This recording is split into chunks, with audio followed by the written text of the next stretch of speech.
गृण्वन्तो विश्वमार्यं गृण्वन्तो। यादव वंश का नाश।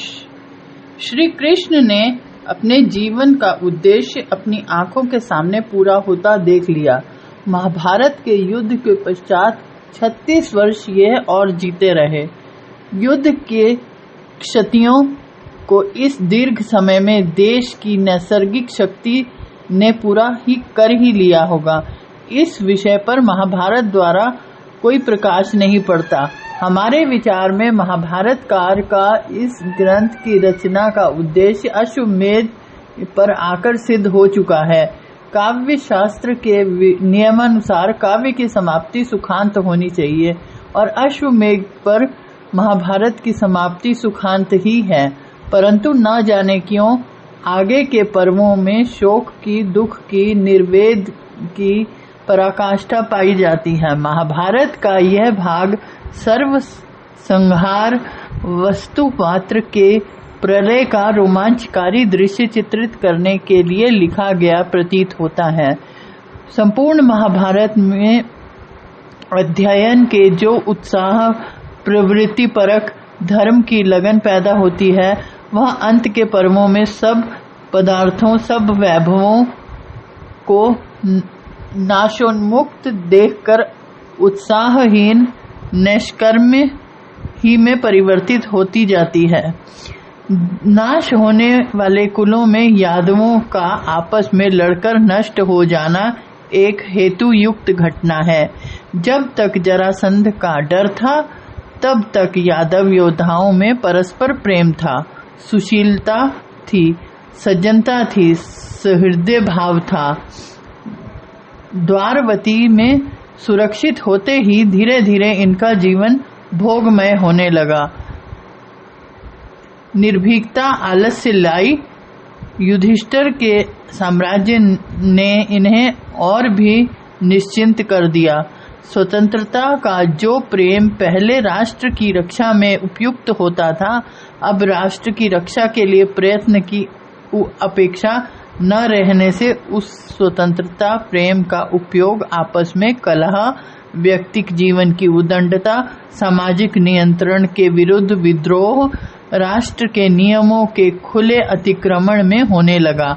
युद्ध के दिनों में इस कुल के आचार व्यवहार की प्रशंसा इन शब्दों में की गई थी: वृद्धों की आज्ञा में चलते हैं, अपने सजातियों का अपमान नहीं करते, ब्राह्मण गुरु और सजातियों के धन की प्रति अहिंसा वृत्ति रखते हैं, धनवान होकर भी अभिमान रहित हैं, ब्रह्म के उपासक तथा सत्यवादी हैं, समर्थों का मान करते हैं, दीनों की सहायता करते हैं, सदा देवोपासना में रत, संयमी और दानशील रहते हैं, डींगे नहीं मारते। इसीलिए वृषण वीरों का राष्ट्र नष्ट नहीं होता।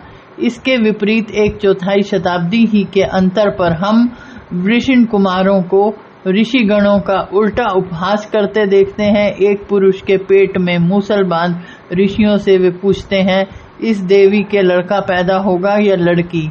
ज्यों-ज्यों समय बीतता गया, त्यों-त्यों यादव अधिकाधिक उच्छृंखल होते गए। किसी भी पाप के करने में उन्हें लज्जा न रही। ब्राह्मण देवताओं, वृद्ध पितृगणों तथा गुरुओं का अपमान करने लगे। पति पत्नियों में प्रेम का तो क्या, एक दूसरे का लिहाज तक न रहा। मद्यपान की यादवों को बड़ी लत थी। सौभनगर के राजा शाल्व की चढ़ाई के समय इसकी मनाही कर दी गई थी। एक बार फिर आहुक, विभ्रू, कृष्ण और बलराम, इन सबके नामों से राष्ट्र भर में विज्ञप्ति कराई गई कि मद्य निर्माण राजाज्ञा द्वारा वर्जित है। आज के पीछे जो मद्यपान करेगा उसे बांधवों सहित प्राणदंड दिया जाएगा। इस विज्ञप्ति से कुछ समय तक मद्य का प्रयोग रुक गया, परंतु पीछे से उच्छृंखल यादवों ने व्यसन का अभ्यास और बढ़ा लिया। एक दिन प्रभास नगर में, जो द्वारका का तीर्थ था, सभी यादव इकट्ठे हुए समुद्र के किनारे बैठ नाच रंग देख रहे थे। शराब का दौर चल रहा था। इतने में ही सात्विक ने कृतवर्मा पर यह कहकर फब्ती उड़ाई। रात के समय सोयों का संहार करने वाले बहादुर ये हैं।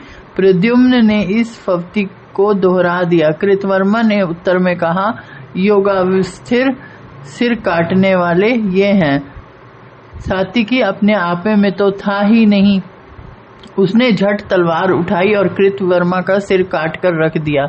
इस पर दो पक्ष हो गए। अंधक और भोज सात्विकी के विरुद्ध हो गए। प्रद्युम्न ने सात्विकी का पक्ष लिया। दम के दम में दोनों दलों ने तलवारें सूत लीं और एक दूसरे पर टूट पड़े। इस मुठभेड़ ही में सारे कुल का नाश हो गया। कृष्ण यादवों की उच्छृंखलताओं से तंग तो रहते ही थे। यह भी उन्हीं की नीति निपुणता का फल था कि यादव वंश का ऐसा भयंकर अंत इससे पूर्व न हुआ, हमेशा टलता ही रहा। अब श्री कृष्ण ने पानी सिर से गुजरता देख हस्तिनापुर में यह साम्राज्य तो स्थापित कर ही चुके थे। सुभद्रा की संतान अभिमन्यु का लड़का परीक्षित पैदा होकर युधिष्ठिर के उत्तराधिकारी निश्चित हो चुका था। श्री कृष्ण अपने वंश की नाम लेवा भी उसी परीक्षित को ही समझ संतुष्ट थे। जरासंध से यादवों की रक्षा की जा चुकी थी। जरासंध के झूठे साम्राज्य के स्थान पर युधिष्ठिर का मृदु सुंदर साम्राज्य स्थापित कर दिया गया था। उसकी छत्र छाया में यादवों का संग फल फूल सके, मुरझा न जाए, इसका प्रबंध पूर्णता कर दिया जा चुका था। परंतु यदि यादवों की करनी ही कुछ ऐसी हो कि पार्श्विक बल का साम्राज्य हो तो भी, और अपने अधीन प्रत्येक राज्य को प्रीतिपूर्वक आत्मनिर्णय का अधिकार प्रदान करने वाला धार्मिक साम्राज्य हो तो भी इनका नाश होना अवश्यंभावी हो, तो कृष्ण की बुद्धिमत्ता इसमें क्या करे।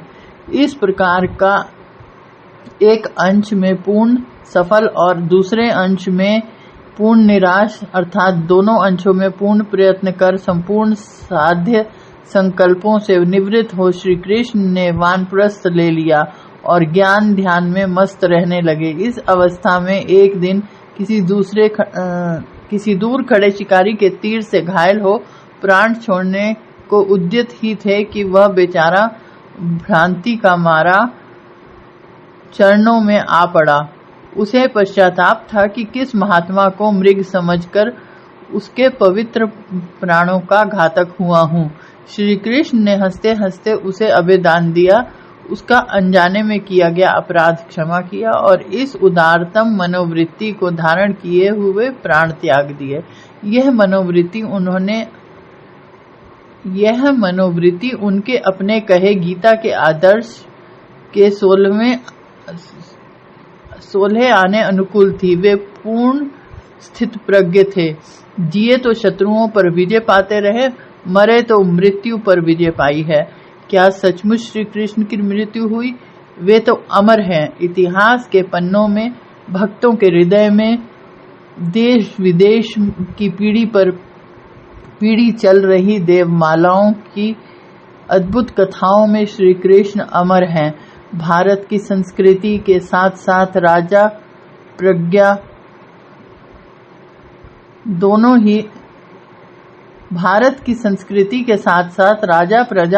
ही हित साधक, साम्राज्य नीति के साथ साथ वे अमर है। जहाँ राजाओं के परम दैवत्व होने के सिद्धांत का खंडन होगा, वहाँ कृष्ण का नाम आएगा। जहाँ ऐसे राज्य की चर्चा होगी जिसके नीचे प्रत्येक राष्ट्र अपनी आंतरिक नीति में स्वतंत्र हो, वहाँ कृष्ण की पुण्य स्मृति को अर्घ दिया जाएगा। कृष्ण ने यह सब कुछ तो किया हो, सारे साम्राज्य के कर्ता धर्ता कृष्ण ही थे, परंतु उनका महत्व इन सारी सफलताओं से अधिक इस बात में था कि आरंभ से अंत तक लिखी सारी लीला के सूत्रधार होते हुए भी स्वयं लीला से अलग थलग खड़े साक्षी बन साधारण जनों की तरह तमाशा देखते रहे। पूजा के अधिकारी वे इस पराकाष्ठा के थे कि उनका नाम ही अपने पूर्वजों की तरह दारशहर अर्घ देने के लायक हो गया था। परंतु जब अश्वमेध के समय साम्राज्य की नींव पक्की हुई, उसका भव्य भवन अविचल रूप से खड़ा हो गया, तो अर्घ दिए जाने का विरोध उन्होंने स्वयं कर दिया, और इस विरोध में भी पूर्वाभ्यास के अनुसार अर्जुन के एलची हुए।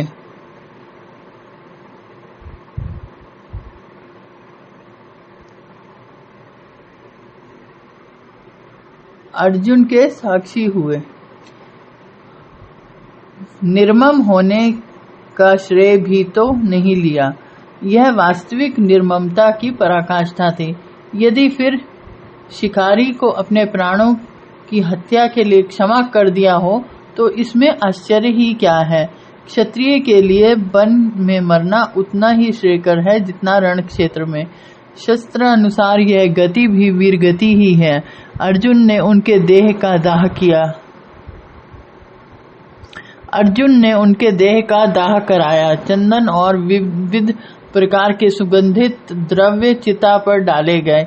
इससे चिता महक उठी, परंतु कृष्ण के विशेष महक अनेक सत्कार्यों की अमर कीर्ति थी, जो अब तक चारों ओर फैल रही थी और संसार में धार्मिक शासन की आवश्यकता के साथ साथ फैली ही रहेगी।